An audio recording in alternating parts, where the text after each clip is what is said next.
এখানে জলের মধ্যে নুন দিয়ে আলু, রাঙা আলু পেঁপে দিয়ে সিদ্ধ করে নেব। এর দু রকম আলু 50% সিদ্ধ হয়ে গেলে এতে দিয়ে দেবো ছিম আর সজনে ডাঁটা।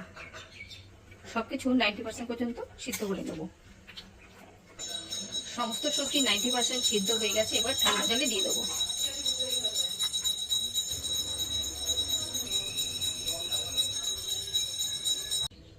শুক্তোর জন্য মশলা লাগছে 1 চামচ কালো সর্ষে, 1 চামচ পোস্ত, কিছুটা আদা, নারকেল কোড়া, জল দিয়ে একটা মিহি পেস্ট বানিয়ে নেব।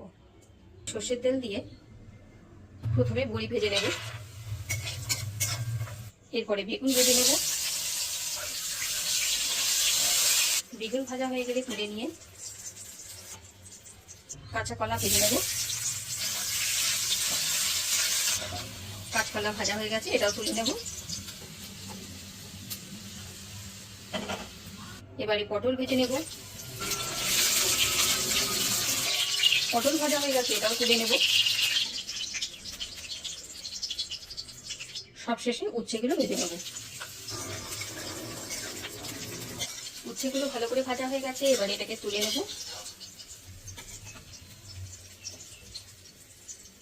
এবারে এই তেলের মধ্যে দিয়ে দেবো 5 ফোড়ন আর তেজপাতা।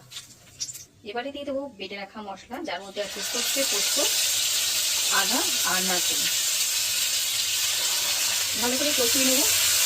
মশলাটা ভালো করে কষে গেছে, এরপরে দিয়ে দেবো সিদ্ধ করে রাখা ভেজিটেবলগুলো।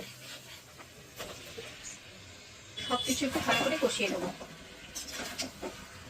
মশলার জন্য লাগবে 1 চামচ মৌরি, 1 চামচ রাঁধুনি, শুকনো খোলায় রোস্ট করে গুঁড়ো করে নেব। কিছু ভালো করে মেশানো হয়ে গেলে এর মধ্যে দিয়ে দেবো নারকেলের দুধ। এবারে ভেজে রাখা সবজিগুলো অ্যাড করে দেবো, সাথে ভেজে রাখা বড়িটাও দিয়ে দেবো।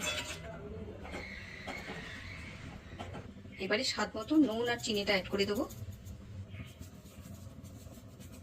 সবশেষে দিয়ে দিলাম ভেজে রাখা মৌরি আর রাঁধুনির গুঁড়ো। এবারে ঘি দিলে কিন্তু তৈরি হয়ে যাবে একেবারে সাদা শুক্তো। গরমের দিনে একেবারে পারফেক্ট একটা সবজি, যেটা খেলে মুখে স্বাদ আনবে